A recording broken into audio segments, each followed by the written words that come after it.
চলে এলাম বাজারে, তো বাজার করতে এসেছি। দেখো গাইস,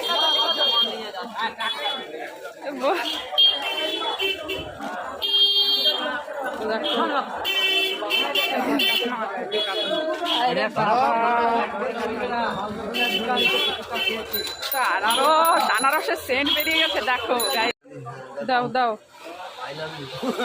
দেখেছো গাইস কি বললো, কি সাহস দেখো, আই লাভ ইউ বলে দিল আমাকে। দেখো তোমরাই বলো এবার কি করতে হবে আজকে, বলবা কিন্তু, ঠিক আছে?